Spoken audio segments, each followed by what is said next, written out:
Welcome, everybody. It's my pleasure to introduce Dr. Sandra Parker, who's a registered psychologist. And today she's going to talk about embracing unrest, harnessing your body's key to resilience. And she has a book by the same name. So I'll let Dr. Parker introduce herself and we'll get started. Thank you. As Rick says, I'm a psychologist. I've been practicing for over 30 years. My practice has been focused a lot on people who experience panic disorder and anxiety, but I've also worked with depression.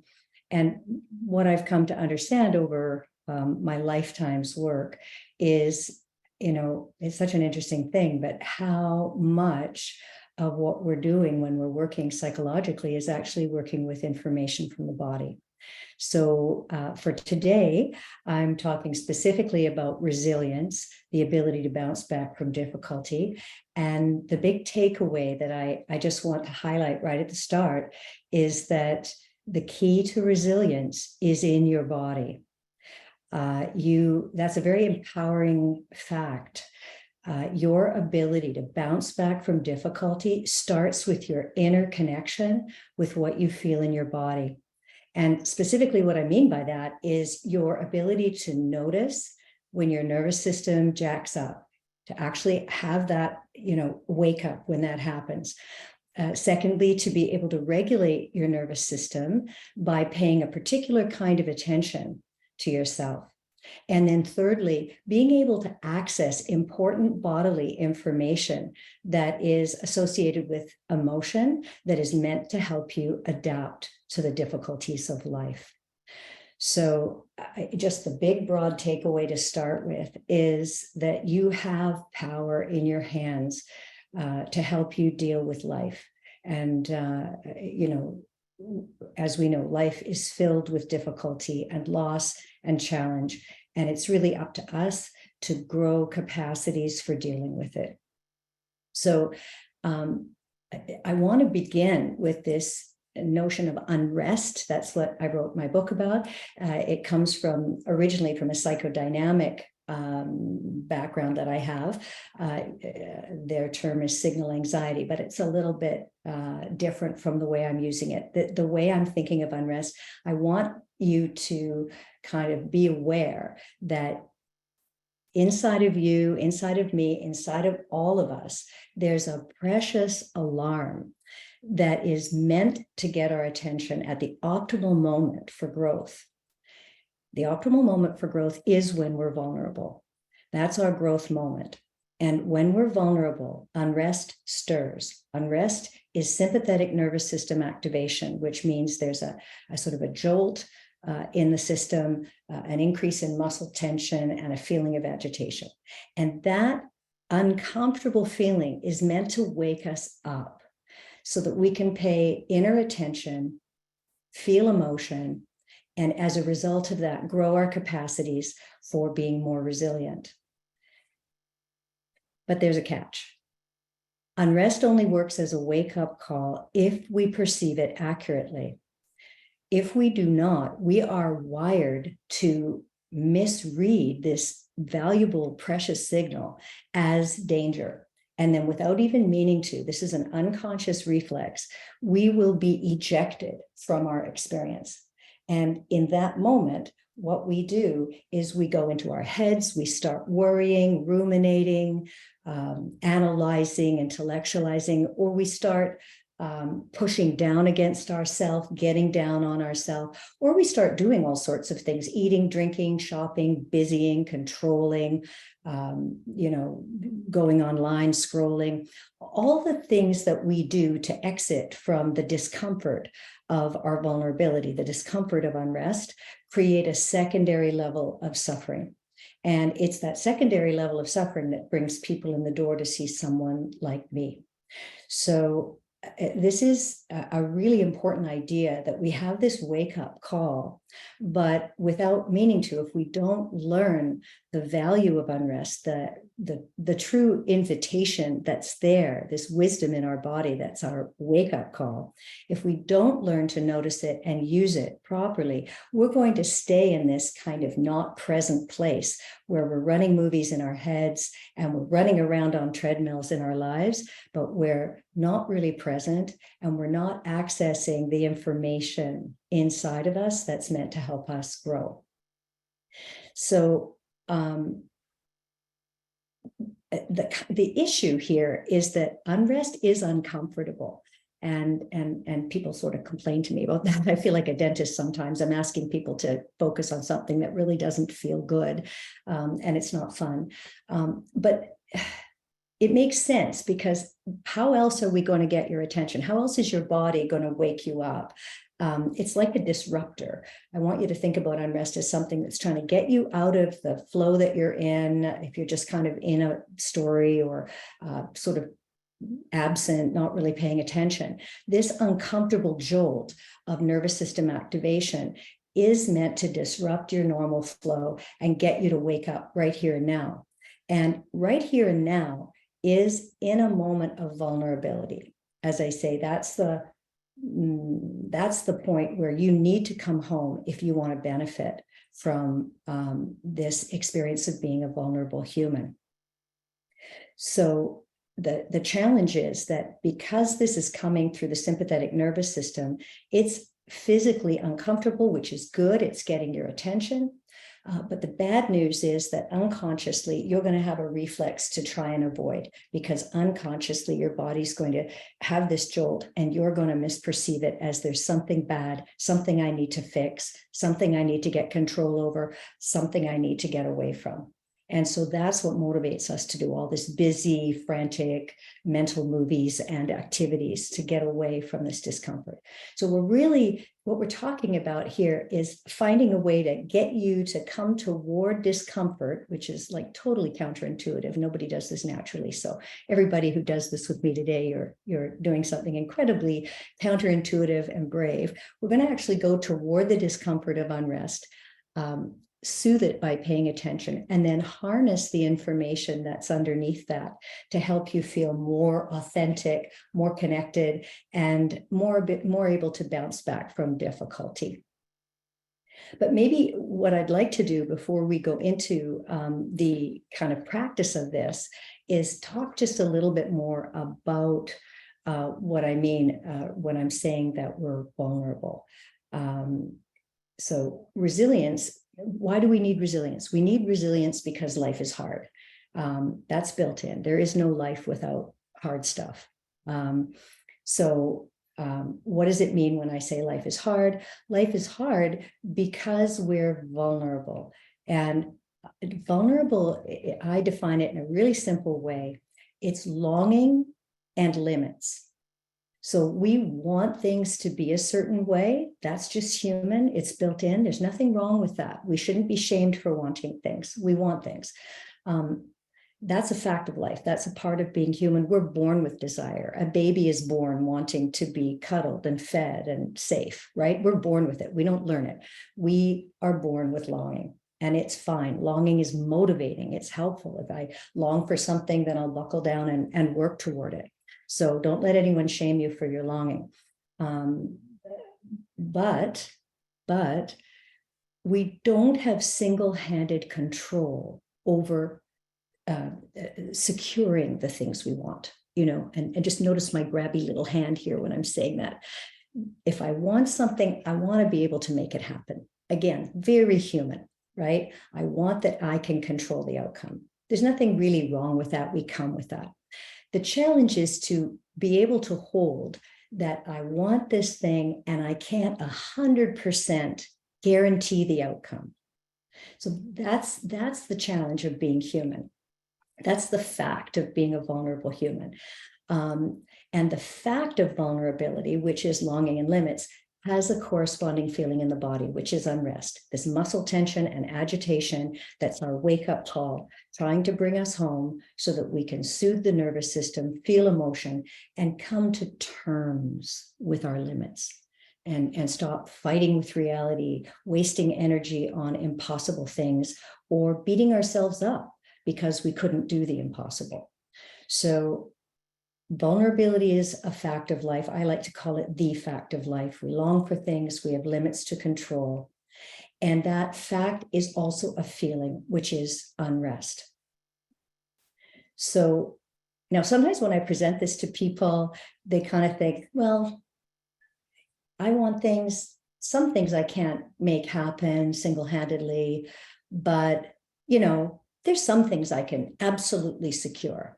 And I kind of challenge people on that because what I'm saying is, yeah, you can put your efforts toward things. And by the way, you should. None of what I'm saying here is giving anybody license to sit on the sofa and eat bonbons and do nothing and hope good things come. We all have to do our best. We all have to apply ourselves and have the intention and, put our effort in the right direction.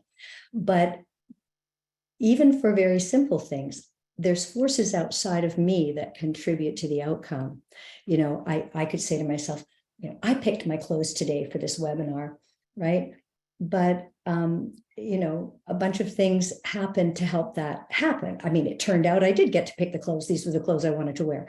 But what if in the night, this top fell off of its hanger and my 15-and-a-half-year-old dog, who's slightly incontinent, found it. And when he finds my clothes, he likes to nuzzle into them, and he decided to sleep on it. And it, accidentally kind of leaked on my top.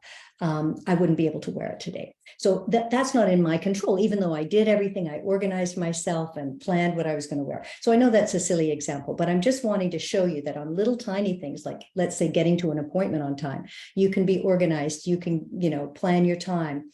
But if you get out the door and the bus system, one of the buses wasn't running today, or you get in your car and there's a police incident or a car accident and the traffic is stuck, or you slip on the stairs on your way to going out the door. There's so many things. And I'm not saying these things so you worry about them. It's more so that you could have compassion for yourself when things don't work out, and maybe gratitude when they do, right? So I'm just kind of setting this up because what I'm aware of is that I'm talking to people who are very knowledgeable about being vulnerable. Living with chronic illness is incredibly vulnerable. And, I'm really respecting your own knowledge about, the places where you bump up, your longing for something bumps up against the fact of life, that there are other factors in addition to your good efforts that are contributing to the outcome. But I just thought I'd go through maybe a few, just like examples here so that you get a feel for what we're talking about. So just in regular life, things like, if you want nice weather to get outside, do you have control over that? Do you have control over, anything that you're waiting for an email, for an appointment with someone, waiting for test results, if you're waiting on medical test results, any kind of waiting, what's the force that you're up against? Time, right?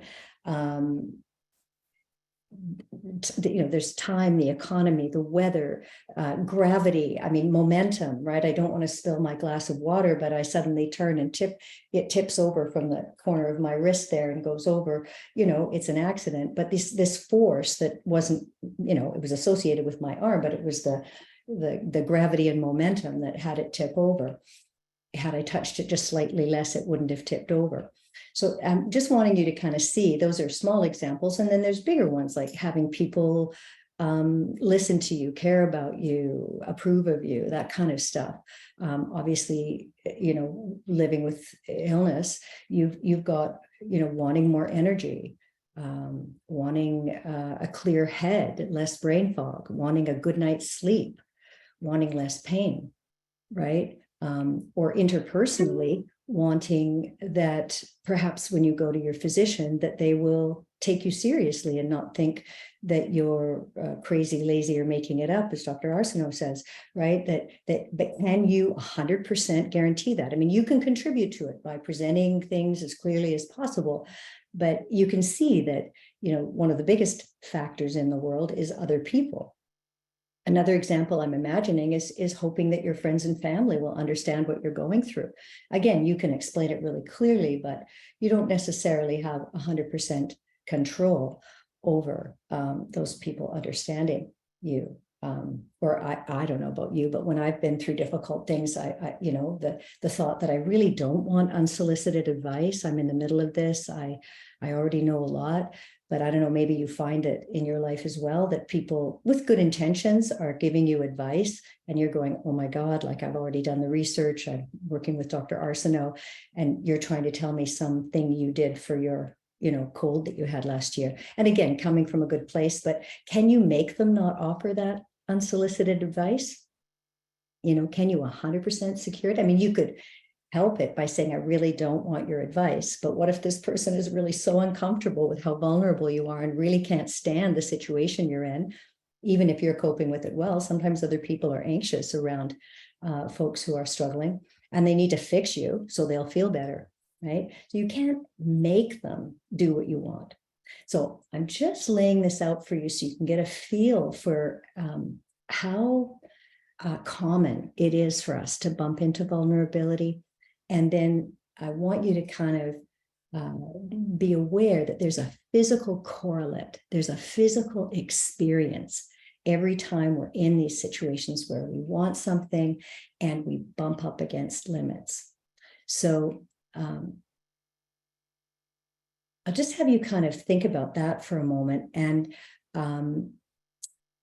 I'd like to invite you to do a little internal imaginal sort of experiment, which is, if you feel comfortable to do this, if you would just let yourself close your eyes or just let your eyes sort of softly, so it's just you have a soft gaze so that you can turn your attention inward.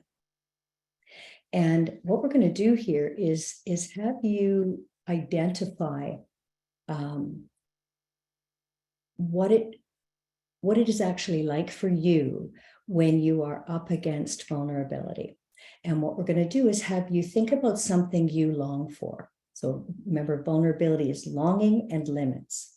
So something that you want, a good night's sleep. I mean, for me, ever since menopause, I haven't had a good night's sleep in about 15 years. So, I do all the good things. My sleep hygiene is fantastic. I talk to myself nicely. I don't tell myself scary stories. And sleep comes or it doesn't come, or it comes in the timing it wants. And I'm in a position of needing to surrender. I do my best. I let myself want it. And I'm letting myself be aware that there are forces outside of all my good work that will contribute to whether my sleep comes and when it comes and how it comes. So that would be an example. So for you to just go inside and think about something that you long for, and it can be related to health, or it can be just in your life. You want your kids to get along, or you hope your brother will quit drinking, or you would like to get a raise or a promotion at work, or just allow yourself to kind of be aware of something you long for, and then open yourself to at least one, but maybe 2 or 3 obstacles to that happening. You're just acknowledging, I don't even want to say obstacle, more like forces that would either have to collaborate with you or go along with you to make that thing happen. So just to notice in your own mind, what other forces would need to join in with you for your longing to be met.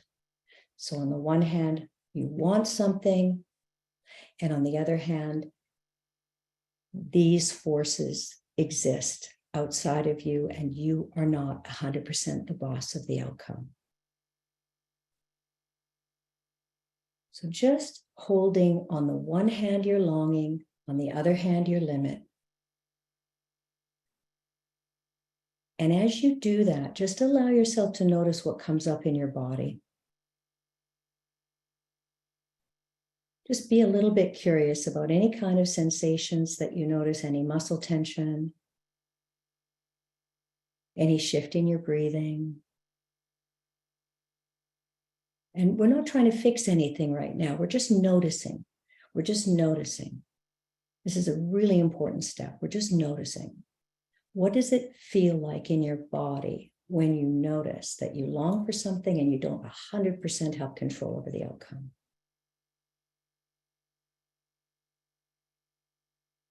And just have a little look through. Is your breath held? Are your hands fidgety? Are your shoulders up? Are your feet tapping? And just say hello to that. Also, notice if in your mind there's any kind of story starting to come in, like perhaps a story that says, I don't have any limits. I can make that happen. If I just try hard enough and I work hard enough, it's in my hands and there's no other forces that contribute. Okay, just notice if that comes in. It's very common. Denial is a very common defense. If I really want something, it's very painful to acknowledge that I can't make it happen, right? Right now, I wish that there wasn't a siren going in the background as I'm doing this webinar, not in my hands. So just letting yourself be aware, longing, and limits, okay? And noticing that a part of you wants to deny that, if that's happening. Maybe also notice if there's a part of you that's saying, if it doesn't come true, it'll be a disaster. I won't be able to cope. So if there's any part of you saying that if I can't make this happen, some kind of catastrophic thing, it'll be a disaster, I'll be a loser, I won't be able to manage. And just notice anything threatening. So the first message is kind of dismissive, denial. This is stupid. This is ridiculous. Of course you can do it. You just push hard and, muscle through and bite down and all that kind of stoic stuff. Or if there's a message that's very threatening and saying, it has to happen. It has to happen. And again, we're not getting into an argument with those. This is a huge win if you can even notice, that this is normal. This is normal human mind doing what normal human mind does, which is trying to get away from this discomfort of being vulnerable. It's very hard to face this. It's very hard to, I'm going to say it's very hard to love ourselves in these moments of vulnerability. So this is a radical thing you're doing right now. So just one more moment as you're holding both the longing and the limit. You're aware of what it feels like in your body, a little bit, just a little bit, noticing tension, agitation, noticing if there's any kind of message in your mind about whether, vulnerability is just crap and a story and a lie, or whether there's any kind of story about, I can't afford to be vulnerable, it'll be the end of the world. And we're just making room for all of it. We're being spacious, accepting, non-judgmental. This is what my mind does. And I've got a choice right now to just feel what's happening in my body, matter to myself right now. And just see if you can take 1 or 2 breaths right now, in and out.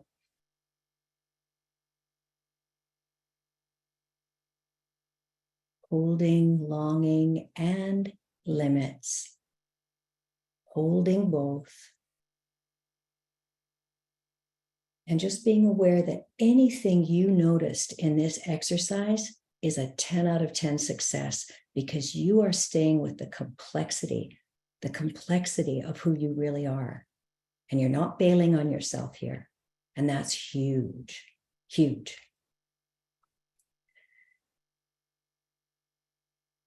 And then when you're ready, just allowing yourself to just bring your attention back toward the screen and coming back into this group of people who are here, who I can't see, but I'm imagining you. What I'm trying to get at is that what you just did there was the absolute opposite of what most of us do. What most of us do in a moment of vulnerability is we ejecto button and we're gone. We feel that discomfort and we avoid our inner experience, and we leave and we get busy and we start telling stories. And all of that is what creates trouble for us in our lives.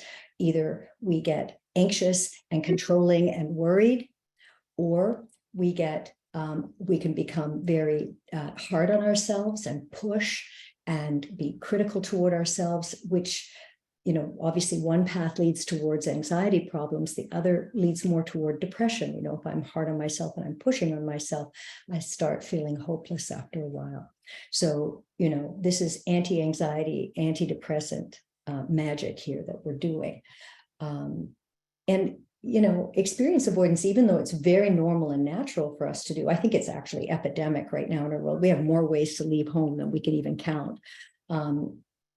But the real issue is that experience avoidance means that we're removed from this important feedback from our body that is wanting to help us grow. And we're actually not able to access that. And the other problem is that when we exit, it doesn't mean that our vulnerability ends. We leave, but the stress of reality is still there at an unconscious level. And what we know about stress is it's kind of inflammatory. It's kind of, a low-grade fire in the nervous system. And of course, that has, inflammatory processes are bad for all of our health. So we're really trying to move in this new direction, counterintuitive, coming toward discomfort with this aim of accessing what's underneath. We're going to soothe the body and get to what's underneath. So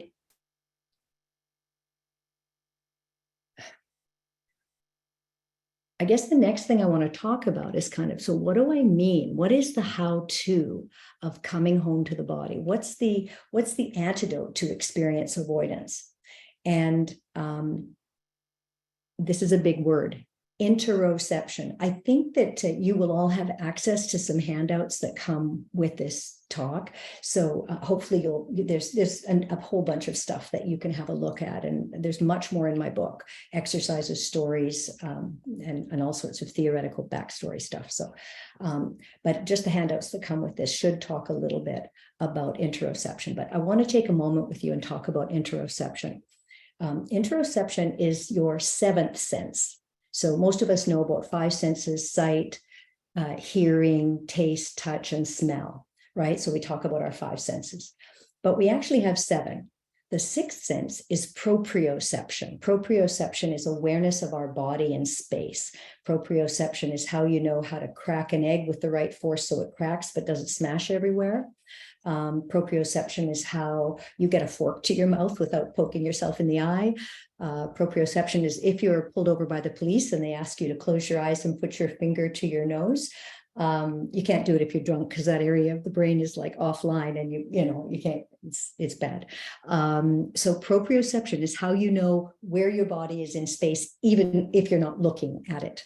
So, and interestingly, proprioception travels through myelinated neuronal receptors. Mechanoreceptors are myelinated. What that means is very fast transmission, which makes sense because if you're about to tip over, if you're not aware of where your body is in space, you could slip and fall. You need to be able to correct yourself if you slip somewhere on the stairs or something. Your proprioception tells you, uh-oh, you're going off, right, and corrects really fast. So proprioception is a very fast sense. So that's your sixth sense. And then your seventh sense is interoception. And interoception is your ability to perceive your internal state. And we all have this ability. Like right now, if I were to ask you, can you tune in and notice, are you thirsty or hungry or tired? Or do you need to pee? Or very importantly for our interests, can you notice physical tension in your body? Okay. There's many signals that you can perceive by paying attention. And people vary in their ability to do this. Some people are naturally really good at tuning in. Some people have to work harder. But everybody, bar none, everybody gets better with practice. The more you practice noticing what's going on inside, the better you get at noticing what's going on inside. And interoception is the how-to of embracing unrest and soothing your nervous system. So this is a super important skill. One thing I want to say to you is, remember I mentioned that proprioception is myelinated, which means that the transmission is super fast. interoception travels on unmyelinated nerve channels. And all that means is that it's very slow. And that's probably one of the most important and challenging things about embracing unrest, about regulating the nervous system with interoception. When I ask people to go slow, they're still going 10 times faster than they will benefit from. The body simply cannot get this information quickly. And that's hard because just the way we all work, once we understand a concept, like we've got it, right? We understand it. So we just assume that the body has it too. And we really, really don't get how slow our inner attention needs to be for the body to register that, yeah, you're home, right? Elvis is in the building. You're actually here. So it's quite an interesting idea to think about. How come that works, right? Like, how is it that feeling your body internally, using your interoception and really feeling what's going on actually soothes the body? So I just want to take a little moment and talk about your body. We're talking about your body this whole session, but your body is this brilliant organism that wants to experience life. It's here to experience, to taste, touch, smell, move, experience joy. This is an experience, organism. But that's not its prime directive. Its first job, above and beyond everything else, is survival. So if survival is even a little bit in question, this animal defaults. And you can't register your internal world. You can't think very well, your creativity and, all of your wonderful gifts go over to the side, and you are this brilliant organism of escape, right? And so everything gets hijacked in the moment of life and death danger. If you think about it, I like to use an example of crossing a crosswalk. And, out of the corner of your eye, you perceive this car barreling toward you. The person's, texting or something. They're not even braking. They're coming at you at full speed. Everything in you is oriented, on the one hand, to the source of the danger, and to the other, how to get out of there. And you suddenly leap like an Olympic athlete, long jumper, out of that crosswalk, like kapow. And if I were to call out to you in that moment and say, hey, tell me what you're feeling in your glutes, your glutes are on at 200%. They are probably stronger than normal. You've probably heard stories of people, lifting a Volkswagen off of their child or something. Suddenly in those moments, we are supercharged with oxygen. And that's what's happening. The heart rate, the blood pressure, everything is, your breathing is all ramped up so that you're superhuman for a moment. And in that moment, your glutes are on, but you could not feel them. Even if I called to you and said, I'll give you $1 million if you can feel your glutes, you couldn't. There's no way. Your whole system is oriented outward. You can't go in. There's no interoception. All right. That is so important to realize, because if you can interocept, if you can perceive your physical state with precision, slowly, right? And there's a couple of other factors as well. We're going to do an exercise in your practice. But if you bring your attention in that way, your body cannot continue to think there's danger. Even though it got jacked up, it realizes, oh, whatever it was that got her going, it's not a threat to life and limb. Okay. Well, we'll just leave that for her to handle at headquarters. We don't need to bother. And we can go back to being an experiencing organism, a joy machine, right? We don't need to be this survival organism. So isn't that cool? It's just this brilliant system. And we can harness that. We can use that knowledge to deliberately tune in when it feels like it's danger, but it's not. It's just vulnerability. So that's how it works. And we can all get better at doing this by doing it. So I want to sort of stand back and say, this discomfort of unrest is not what we're wired to approach. In fact, it's normal that when you feel that, you want to get away, you want to figure it out, you want to, what's made me feel this way, and now I'm going to tell myself a bunch of stories, or else I'm just going to start scrolling, watching cat videos on my, phone or something. So that's normal. That's normal. But what we're going to do is we're going to do this counterintuitive, come toward the discomfort and soothe the body. So unrest is like a phone call. You want to take that call. You want to make use of these vulnerable moments so that you can grow your capacity to bounce back from difficulty. One thing I do know is that Dr. Arsenault is talking a lot with you about neuroplasticity, the power of the brain to change through experience. And one thing that is clear to us is that it's experience that changes the brain, that we can learn something in our mind, but we need to have some kind of experience that we reflect on to really turbocharge our neuroplasticity, to really make change. So to the extent that we can experience something with precision, we rewire our brain to do, in this case, to do the opposite of how we're sort of naturally made, which is to move away from discomfort. We're actually going to rewire our brain to approach it with the understanding that we're not approaching anything dangerous. I'm not asking you to approach a cliff face that you could fall from, or, to do anything that would actually cause harm to you. But vulnerability isn't danger, right? It's longing and limits. And we need to go toward that. We need to soothe the body so that we can access adaptive emotion. So what we're going to do, all of us right now, is do an experience of embracing unrest. And we're going to take a little bit of time. This is, we're going to take about 15 minutes. So it's kind of a longer process, partly because this is an unmyelinated pathway. So we need to go slow. I'm going to talk you through it. And I'm going to walk you through the steps of how it is that you're going to bring this interoceptive awareness of what's going on toward yourself when you're thinking about a vulnerable situation in your life.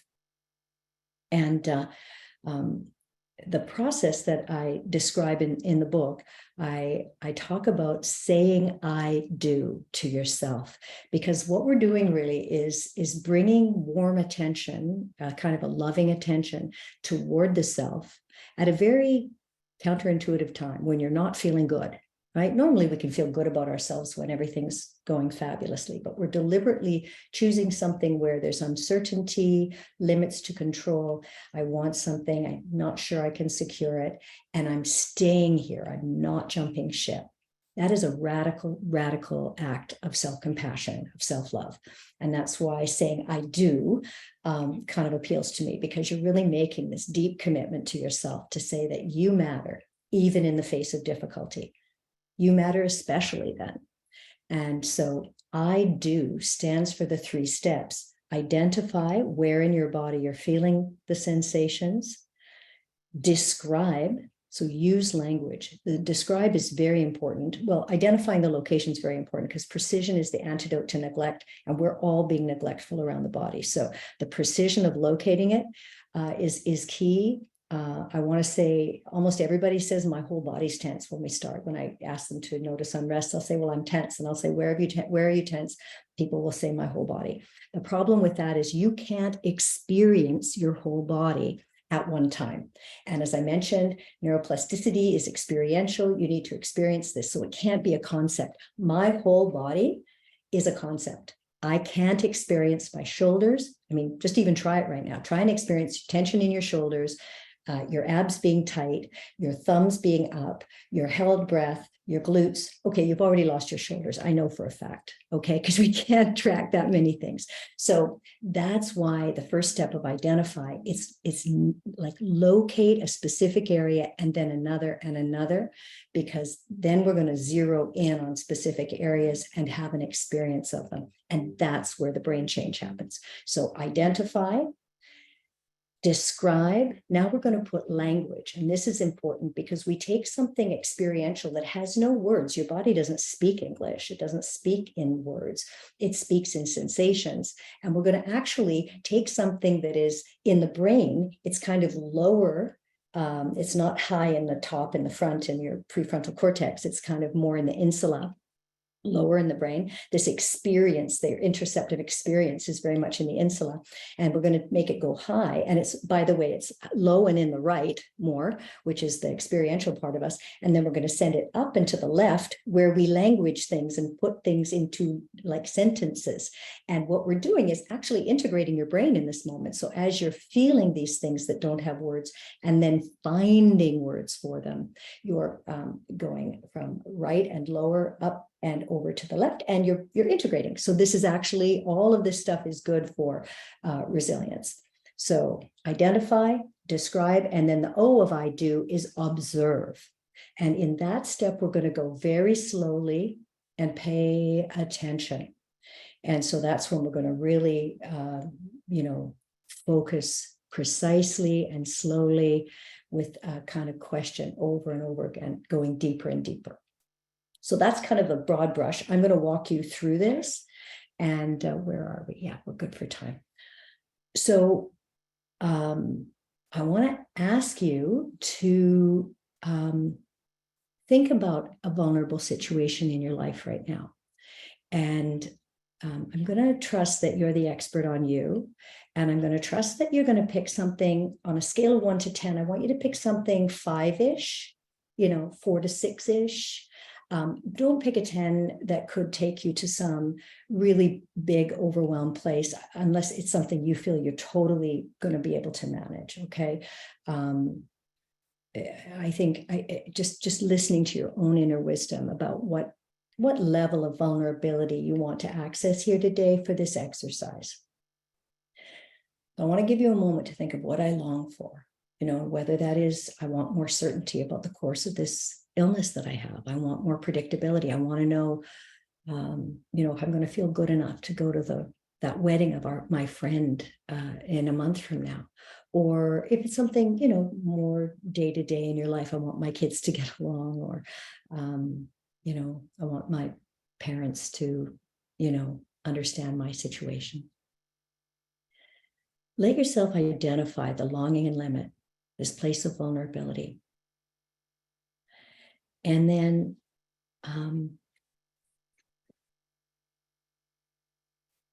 again, closing your eyes, if you're comfortable doing that, and tuning in for step 1, identify, locate. And I'm going to just name some areas of the body to help you, because sometimes it's hard to realize how much real estate we actually have. And I'm going to be sort of precise. So instead of arms, I'll mention biceps and triceps and forearms separately. Same with legs. That's a lot of real estate. We're going to separate glutes from quads, from hamstrings and shins and things. So I'm just going to walk you through this. But right now, just letting yourself notice that you are vulnerable, you want something, and there are forces that will need to collaborate with you to make that happen. And right now, you're going to notice tension or agitation in your body that's coming up. And to start with, maybe see if you can notice your hands, just if you notice anything at all. And one thing I'll say to you is, you might have a tendency to want to say, oh, they're always tense, they're always tight. That's okay. But I want you to notice the tightness nonetheless, even if they're always tight. I want you to actually notice that they are tight right now, because everything about neuroplasticity is experiencing right now. Okay. So just notice if right now, if it's anything more tight than melty, relaxed, then we're going to register and say, yeah, there's tension in my thumbs or my fingers. I'm feeling like I'm fiddling or twiddling or wringing my hands, right? Notice your face, if there's any tension, maybe around the eyes, around the mouth, the jaw, the forehead. You're just noticing. We're not doing anything with it right now, just noticing. And then biceps, your triceps at the back, your forearms, wrists. Notice your shoulders. See if they're tight, tense, lifted up. Down the back of your neck. Maybe up the back of your head. What about your throat? Any tightness in your throat? Your chest, any constriction there? What about your abdominal wall? You're just noticing. We're not doing anything with it, just noticing. And then your upper back, maybe between your shoulder blades. And then your lower back. Notice your glutes. That's a place many of us are sort of holding ourselves up off the chair almost. And then your legs, just noticing, are your quads kind of on? Do you feel like your legs are ready to kind of jump, run? Your hamstrings at the back of the leg, any tension there? What about your shins at the front or your calves? And then finally, just noticing your toes and your feet. All right. And then in addition, there are a number of other sensations that you might feel. You will have a list of these areas and these patterns of tension to go over in your own time later.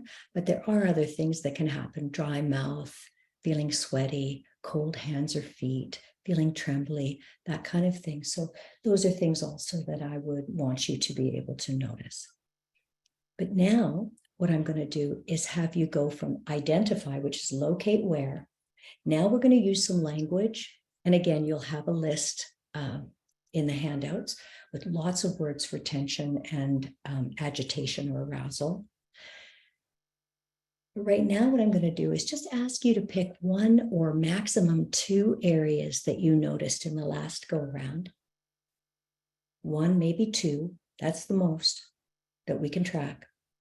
And then I'm just going to read some words out to you and just see if any of them kind of land. Again, we're not doing much other than just noticing. We're still in the noticing phase, but just see if any of these words might apply. If you notice that your biceps were where there was some action, or you noticed your abdominal wall, or you noticed the back of your neck.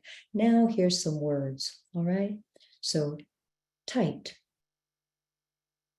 constricted, heavy, pressure, cramped, crushing, shaky, hollow,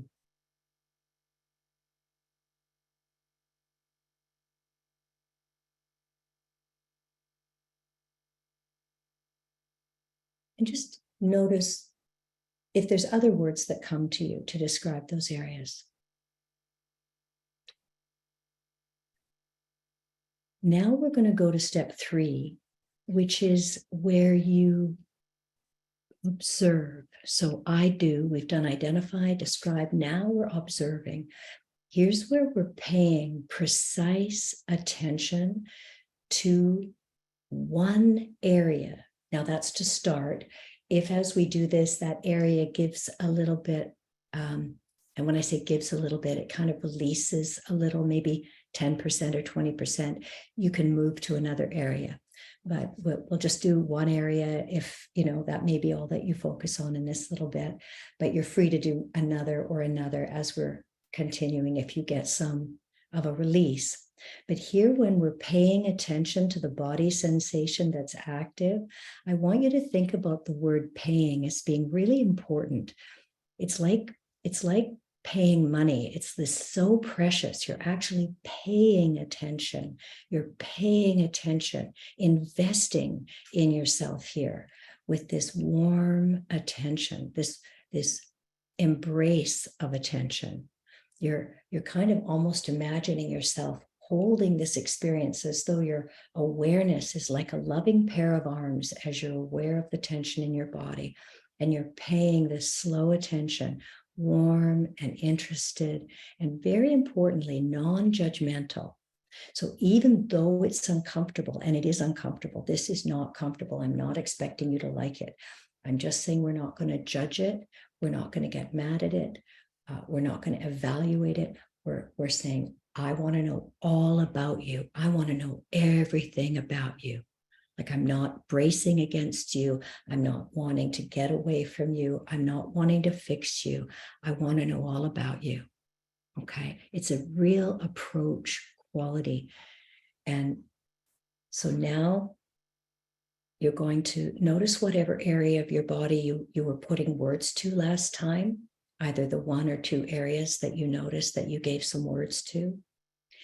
And now, as you pay attention, you're going to hear the word that you used. If for me, it was that my shoulders are hunched, then this is our magic question when we do this step of observing, paying attention. The question is, what does, put your adjective there, feel like? So for me, when I feel the hunching that happens, what does hunched feel like? Okay, so that's the magic question. And it's a question that I'm going to ask. And then the answer that comes, I'm going to ask the question again. So that hunched, what does hunched feel like? It feels tense. Okay, so feel that. And then what does tense feel like? Well, it feels like a turtle shell. And what does that feel like? Well, it actually feels like it's burning in my trapezius muscles. And then what does the burning feel like? It feels hot and kind of tired. And then what does that feel like? And at that point, maybe I can feel it kind of aching. Maybe it starts to ease off a little bit. Maybe I notice a little exhaled breath. So I'm going to invite you to walk through your body sensation, asking this question, and what does that feel like? And then what does that feel like? And what does that feel like? And feel the spaciousness of the question. Feel how willing you are to be with what is without trying to relax or fix or change anything. It's really saying hello, staying there, and being interested with undivided attention right now.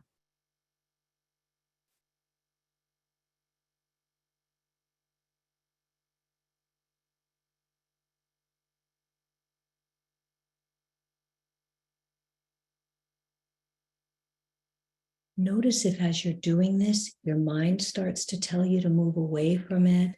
Notice if, like earlier, there's some part of you trying to escape or tell you that there's something wrong with this, or tell you that you can't do it, or tell you that's not worth it, and just make room for that. There's so much room right now in your awareness. You can hold that, but then redirect yourself back to the sensation. Notice some part of you wanting to remove you from your experience. Say hello to that. Bring yourself back to the sensation. Bring yourself back to the sensation. Bring yourself back to the question. And what does that feel like?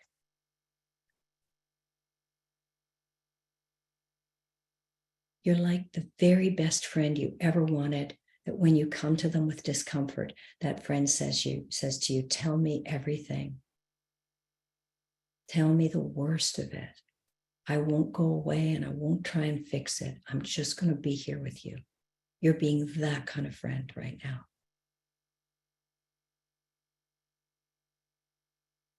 And if you can, feel your breathing, slow your breathing down, feel yourself using your breath as a way to slow down and focus.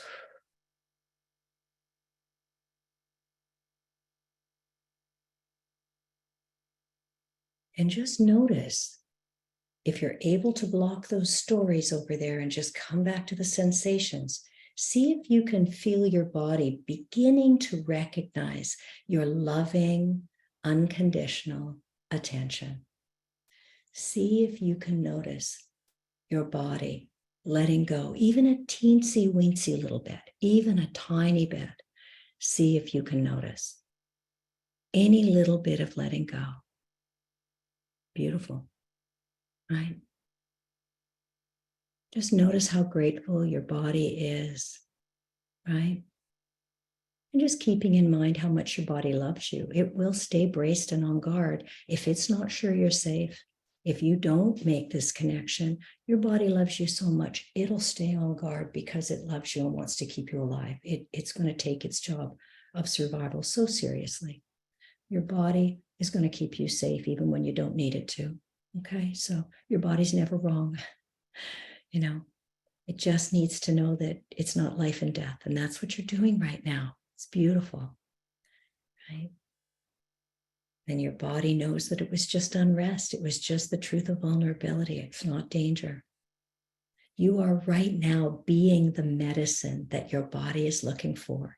You are the medicine that you've been looking for right here and now with this attention. By being with what is, even though it's not comfortable.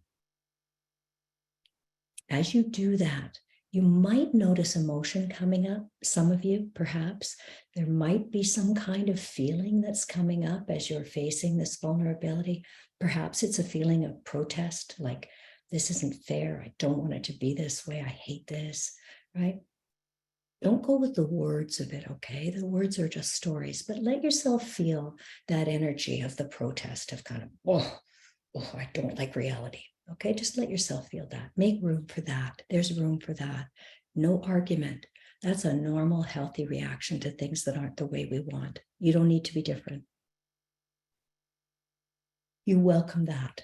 Okay, you welcome that protest. Okay, make room for that. Breathe into that. I know it's uncomfortable. Some people really struggle with this. That's okay too. We're just getting better with practice. That's okay. But just be aware how normal that feeling is, okay? And we're not getting into an argument with it. We're just making room for it. Another feeling that could come up is sadness. That's very, very, very often when we're confronted with vulnerability. There is just this feeling of what it feels like to surrender, to say, I actually can't change it all by myself. It's a kind of a compassion. It's like, this is hard. Right? And notice if a critical voice comes in, then it's hard. This isn't hard. Who are you to say that? Right? And just hello to you too. But I'm not going with you. I'm going to come back to the sadness, and not the story about the sadness, but the physical embodied feeling of that curving forward in the chest, that kind of sort of rising, achy feeling coming up into the throat, up into the eyes. And just make room for that. This is not a 911. This is a feeling. And we call them feelings because we're meant to feel them in our bodies. And you're doing amazing right now, just making room for this, just letting yourself be moved and staying with yourself. And just trusting that staying with yourself through this is better than abandoning yourself through this. Right? And now what I want is just to let you have a felt sense of resting here for just a moment. I'm going to give you like a 60 seconds. I'm going to watch the clock and give you 60 seconds, breathing in and breathing out and resting in this place of being connected to yourself in your vulnerability. Just really quiet. I'll leave you into your own experience of that for a little bit here.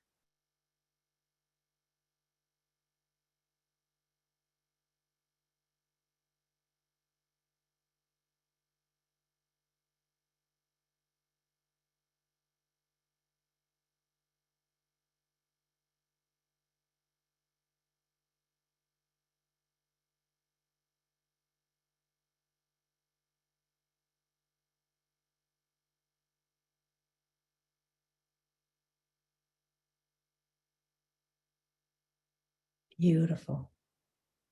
And then when you're ready in your own time, I'm going to invite you to start to let yourself notice outside of you a bit. You've been very interoceptive, which is awesome. But now letting yourself bring your eyes forward and your ears forward and connecting with the world around you and with us here in this group. And that's amazingly brave what you did there. That's life-changing to stay with yourself in that discomfort. It's super hard to do. I'm really going to welcome your questions and observations now for the next half hour or so. But what I want to say to you, I really want to say to you, you deserve to be able to face the realities of your life, the difficulties of your life, without being overwhelmed by anxiety and without being crushed by depression. You deserve to be able to feel the pain of your life and know you can cope. And your body wants to help you do that. And this practice, embracing unrest, using this interoceptive capacity that we all get better at with practice, that is how you do it. And out the other end, you are more able to bounce back from difficulty, that resilience, that's the holy grail of mental health.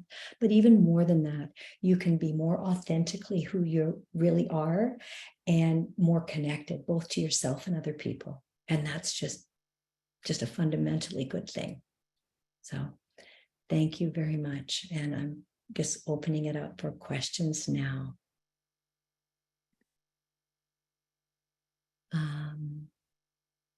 I don't know if Rick, can you help me with this? How do I do this? Click on Q&A button, Oh, okay. Thank you.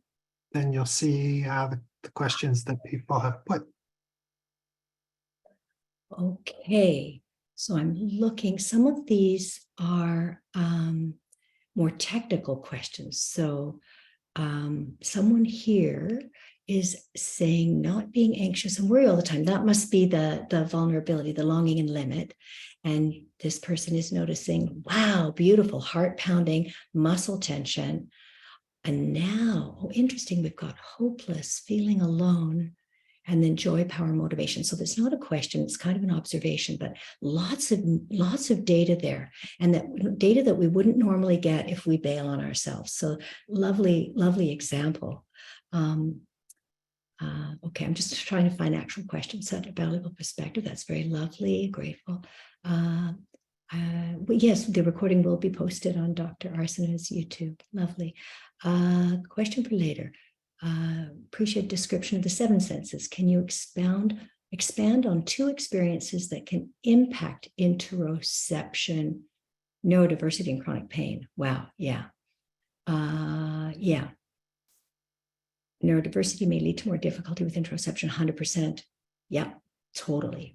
That's actually interesting because that's one of the big areas where there's actual like books out for people with the word interoception, which is such a mouthful in the title. And it's actually often working with children to help them actually notice internally. Part of the difficulty in being able to register emotion in people on the spectrum is that their detachment from everything going on physically is so profound. But again, what's so cool is that everybody gets better with practice.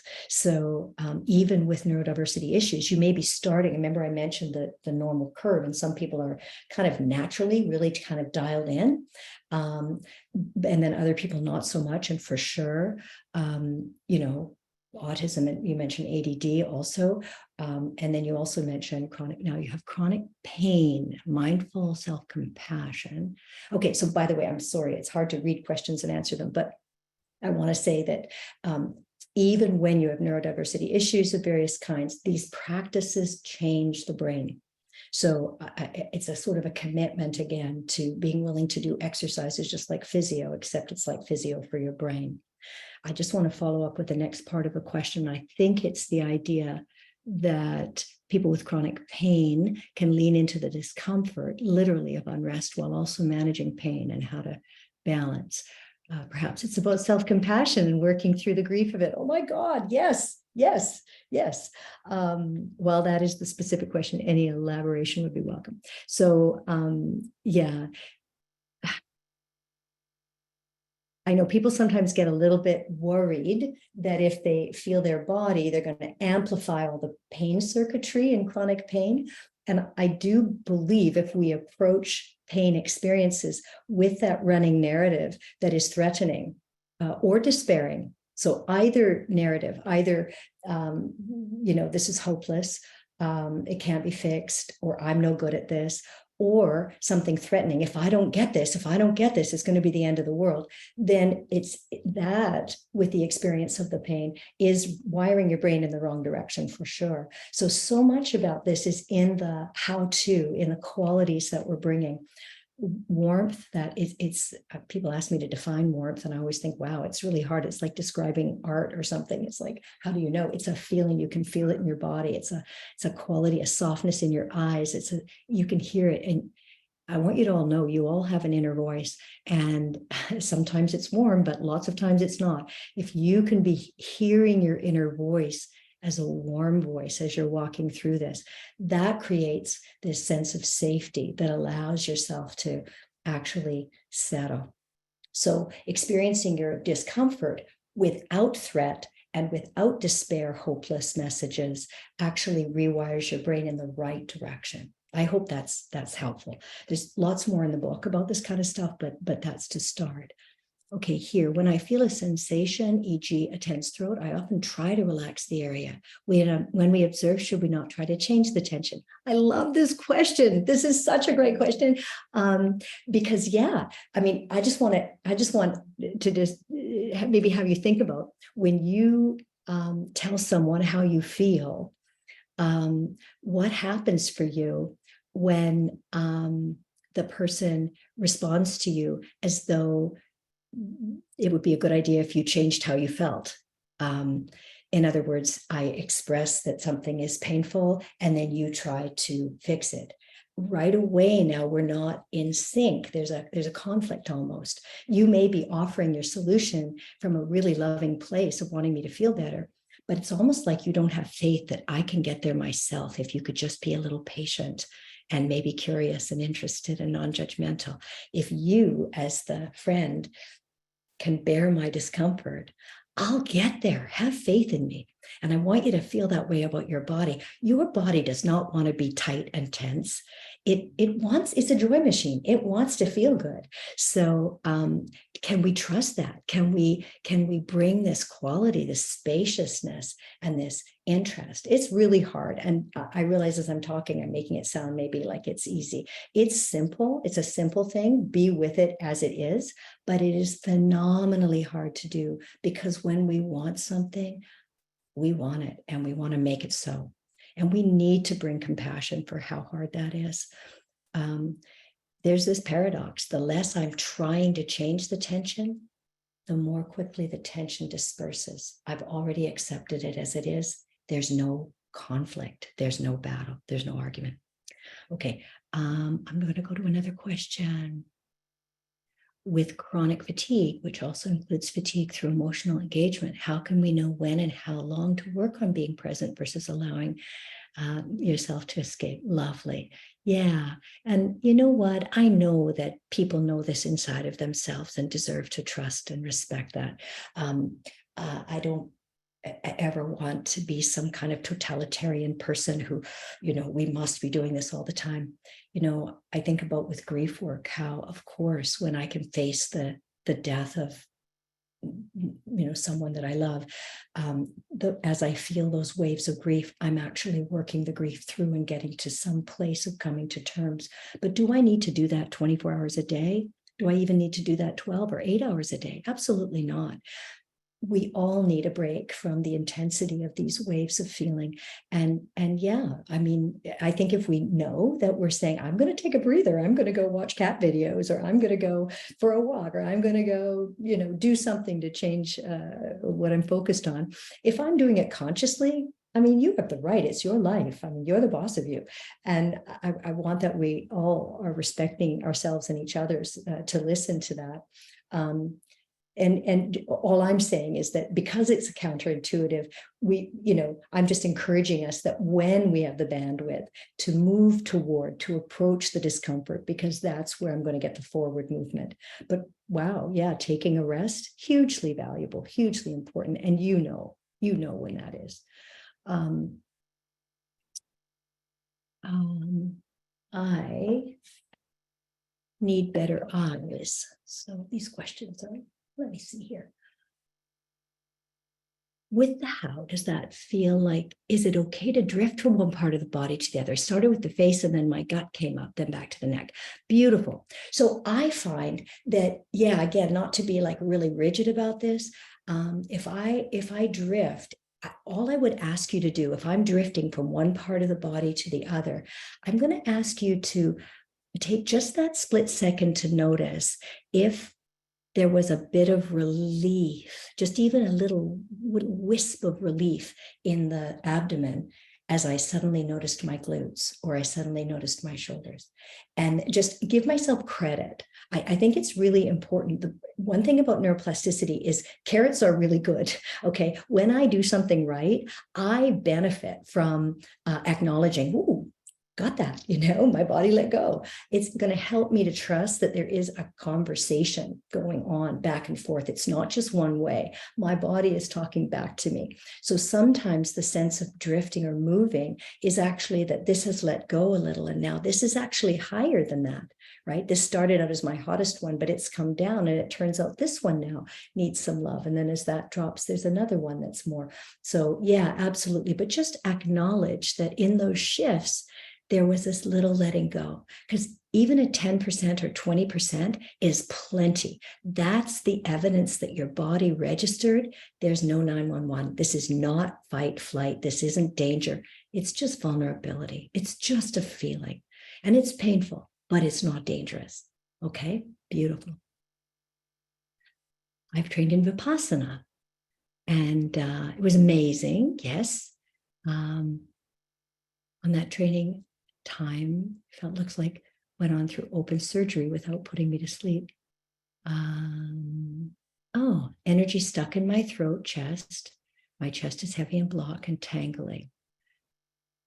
Okay, but I can't find why my chest and throat energy is blocked. So sorry, I'm not reading the whole question. Please forgive me. I'm trying to do two things at once, and I suck at that. But what I think the question is that there's a stuck place in the body, and I can't find out why. And you know what I love about this question? We really, really are hung up on why. We want to know why. And you know what? That's so normal. We're meaning makers. We want to understand our lives. It's a beautiful part of being human. But the challenge with why is it's completely now moved away from my experience. I want to understand. And I love that I want to understand. And I love that I analyze and I think, and I don't want you to ever not be able to do those things. I mean, it's incredibly important. It's just that in this process, I'm really compartmentalizing it right now. The moment I go to why, it's actually a defense. Defense is a fancy word from psychodynamic psychotherapy that means it actually shorthand for defense against a feeling, but we just say defense. What I'm doing in going to why is I'm moving away from what is actually happening right now. And this exercise is so precise in the sense that right now, why isn't the most important thing? Maybe later at another time when I'm wanting to connect the dots of my life, there'll be some answer to that question, why that's stuck there. And that answer could be really helpful. Maybe I saw someone in my family have a heart attack or something. I don't know. I don't want to say such a thing, but I don't know why. But right now, although why could be useful, while we're doing this, why is a trick that's removing you from the moment. If you can hold on to that and gently bring your attention back to the sensation, that's the power move. Okay, the power move is come back. Doesn't matter that you get taken away, very much like Vipassana, very much like all the other kinds of meditation. Doesn't matter how many times you leave the mantra, you just come back to the mantra. No judgment, no harm, no foul. Just come back to the body sensations and you win. Okay, someone kept falling asleep. Is this another way that my body is avoiding, and what can I do? You just might be tired, right? I don't know. It, of course, classic in meditation practice is that means that there's some kind of avoidance, but I wouldn't presume that. Again, I want to be really respectful of your own knowledge of yourself, and maybe as you are relaxing into your body, there is a little feeling of letting go. How beautiful if you can just rest and have a little nap there, and you'll try it again another time. Okay. Someone is asking the relationship between interoception and CBT. I just think there's so many different forms of CBT, and there is a mindfulness-based CBT approach.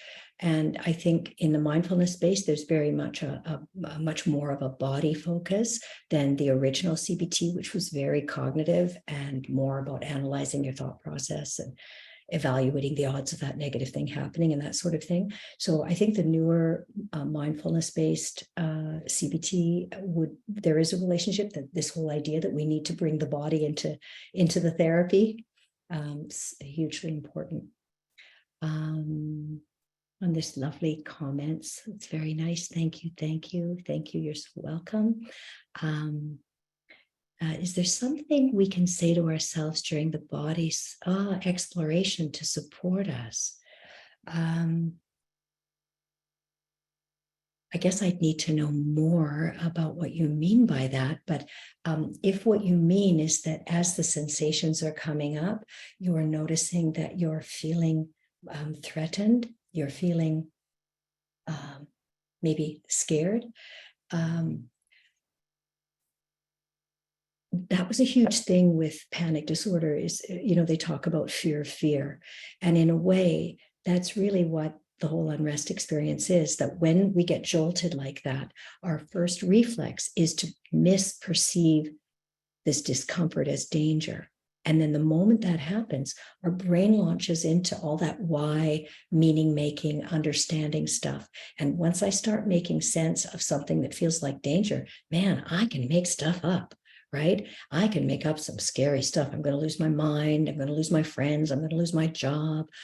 I'm whatever. So I think what we can do to support ourselves is be I think, first of all, compassionate and realistic about the fact that our mind is going to want to remove us from the vulnerability of what we feel. That's built in. There isn't a way.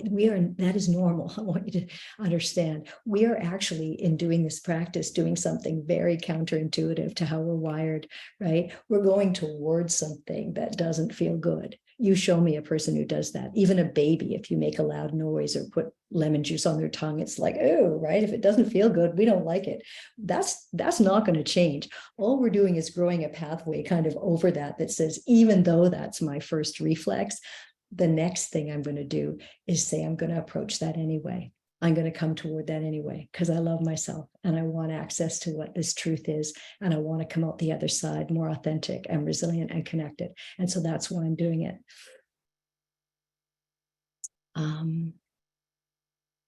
Is it helpful to have healing touch, a light massage while doing the I do exercise?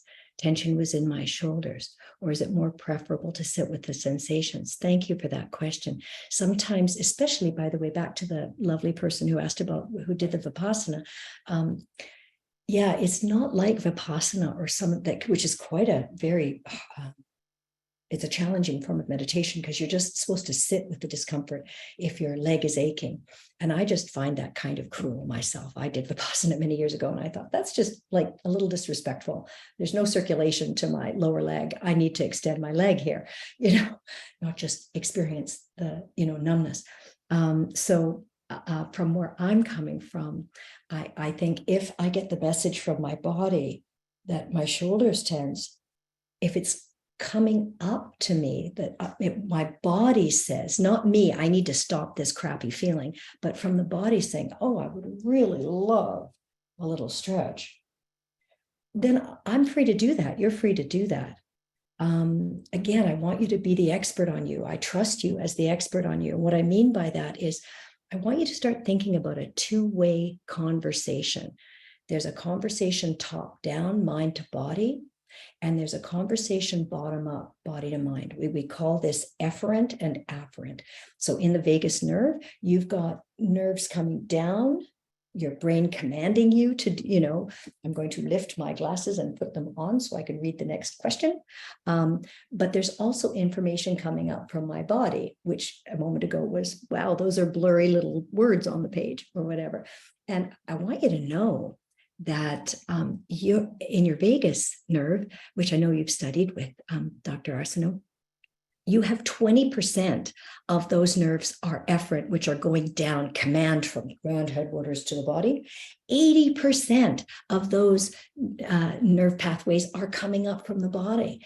80%. That's a clue that we're supposed to be listening more to the body than commanding it and telling it what to do. Okay, think about that. That is a very clear guideline. Like, we should be listening to this creature that's so loving and so intelligent. So if I feel a numbness in my lower leg, which I do right now on this chair, I'm going to extend that leg out now so I can get some circulation.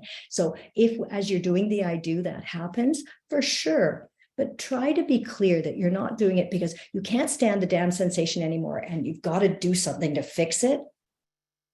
That we call discharge. Discharge is blowing it off and trying to get away from it. That isn't the same as really hearing what the body's asking for. That's more up here, top down. I can't stand it anymore. It needs to be different. We don't want to do. But if from the body it says, you know, I would love it if you just stretched a little bit right now. Please give your beautiful, loving body what it's asking for. Okay. How can I incorporate this into my daily life? Wow. Yeah. Because you can't take 15 minutes all the time, can you? No, absolutely. I think there's a lot of exercises in my book, little tiny ways where you can start just even registering, like, what does your phone call sound like? I talk about this precious alarm, but I also refer to Unrest as a phone call. And I don't know if you have different ringtones. I've got like a silly ringtone that I downloaded a few years ago. It's terrible, actually. I liked it at the time. Pharrell Williams, Because I'm Happy, drives everybody crazy. It's driving me crazy now. Apparently it drives Pharrell Williams crazy. So anyway, I have a unique ringtone so that when that goes off, I know it's my phone, right? Same with your Unrest. You, like me, I told you my thumbs go up, my shoulders go up, and my diaphragm or my abdominal wall tightens. You might notice that your feet get fidgety, or you might notice that your glutes tense up, right? You might notice that, you know, suddenly your jaw clenches, or you start, you know, picking at your fingers or something. That is brilliant. Just even that much in a day to kind of tune in when you've got that signal and say hello to it. And just acknowledging, oh, I'm up against something. Don't know what it is right now. Don't even know what my longing and limit is, but my body's calling. And I'm just going to say hello, right? I might not have time to do all the rest of it, but just recognize that will slow down the impulse to go, I don't know, grab a bag of Cheetos or face plant in some Haagen-Dazs or drink a scotch or, you know, get lost on a game of Scrabble on your phone or something. Okay.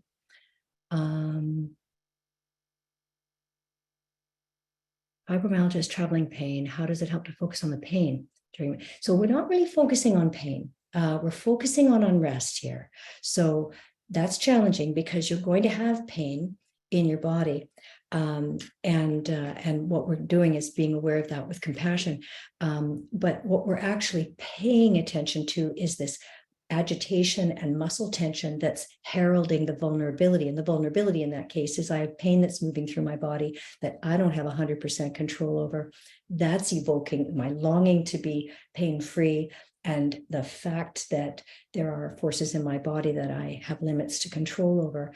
That there's a feeling that comes up in my body, and that feeling of unrest is what I want to soothe with attention, so that underneath I can get to my anger and sadness that I was alluding to earlier, those feelings that will help me come to terms with being in this really painful situation. So it's not about necessarily focusing on the pain. It actually is about the unrest. Okay, I'm just aware we're getting a little short on time here, but I don't have experience with widespread itch. That would be very challenging. It feels like similar to having a tickle in the throat, or you know, other sort of things that are like wired in the brain that we have to respond to. I do think that the unrest about that again would be the focus, so that I wish I wasn't itching. And then getting to how I'm bracing. So there's the itching, but now I'm bracing against the itching. If I can bring that down, feel that emotional adaptation flow of anger and sadness that wants to take me to some kind of new relationship with myself, because that's what adaptive emotion, when I talk about mad to sad, that's an adaptive process that's helping me come to terms with reality, because reality isn't going to budge just because I want it to. I'm going to have to be the one to make the change. As they say, Muhammad has to go to the mountain's not coming to him. So we're the one going to have to make the change. Emotion is what helps us make the change. I get out of an argument. I get out of blaming my body or blaming myself or blaming the world or whatever I'm doing, and I'm able to be with myself. So, but obviously that's requiring a very high level of compassion, as is all of the chronic illness stuff. It's massive. Is there research on how embracing unrest has helped children with autism? Sorry if that was discussed. Well, there's definitely research on interoception. Embracing unrest is my term, and it's my book's only been out since last October. But the interoceptive process, there are many books and lots of research on how it assists children in improving their ability to know what's going on inside of them, which of course helps them regulate better and relate better. Okay. Oh, lovely. Where would you suggest one begin? Well, I do suggest you get my book. And I have lots of little videos on YouTube and on my Instagram. If you just go to my reels, I've got probably 100 1-minute reels, and every one of those is just a little window, a little quick window on the how-to of all of this and the why. Lovely. Okay. I do not want to be around people anymore because they disappoint me, because of their inability to stop avoiding discomfort, mainly me. Right. Yeah. Is there any way to help them stop avoiding discomfort or stop them trying to fix everything? Isn't that beautiful? I'll be a hermit if this all continues. Yeah. Yeah, I mean, that's just vulnerable, isn't it? Because other people are a huge limiting factor in life. And no, I don't really think, I mean, when you say, is there any way to help them stop avoiding discomfort? The old joke, how many psychologists does it take to change a light bulb? Only one, but the light bulb has to want to change. Well, you can't help them stop avoiding their discomfort if they don't want to. And if they do want to, there's lots of resources out there. I mean, my book is one, but there's, lots of beautiful work. Sharon Salzberg, her work on self-compassion, same with Tara Brach and her RAIN technique. There's lots of stuff out there to help people be more accepting and generous and compassionate, but they have to want to, huh? And that's your vulnerability there. My vulnerability focus was around my 5-year-old grandson's behavioral issues. Do you have a title of a book specifically regarding children and interoception? I'm sorry, I don't. I did at one point purchase a couple of books on specifically with autism, but there's something called SEL, social emotional learning. And Goldie Hawn has been really involved in something called Mind Up. And it's a program helping children connect more with their feelings and get better at regulating themselves. So if you look at Mind Up, Goldie Hawn stuff, or social emotional learning, there's quite a bit of stuff online on that area. Does this differ from Eastern meditation of sitting with whatever today brings, except we're intentionally redirecting to a particular feeling rather than what randomly comes up?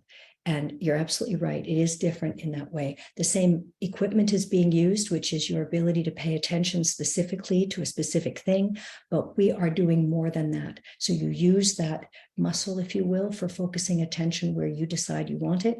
But what's very specific here is we're not just accepting it, we're biased. I'm going to say we're warm, interested, and non-judgmental. We are not neutral.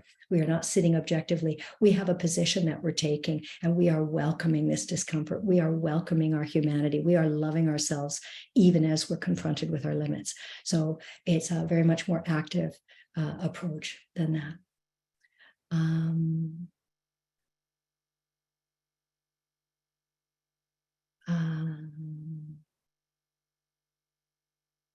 No. So someone is saying here, am I perhaps implying that anxiety and difficulties connecting with unrest may cause CFS? And no, I would not say that, but it may exacerbate those symptoms. Have I run out of time now, Dr. Arsenault? A few seconds left. Thank you so much for your presentation. I use a very similar technique myself, and I've especially started to use it since COVID, because I found that, I never really suffered from that feeling of unrest until, a couple of years into the COVID pandemic. And all of a sudden I was feeling anxiety in my body. And like I try to tell my patients, if you fight it or if you suppress it, it's like putting the dogs in the basement. It's going to come out at some point. But if you look at it and you feel it and you let it dissipate, it's not nearly as scary as whenever you feel like you need to eat over it, gamble over it, or do anything else. So I love all the concepts that you've talked, and I encourage our patients to have a look at your book and all of the stuff that you have online to help out. Thank you so much. What a gift to be here. Thank you. Thank you. Bye-bye.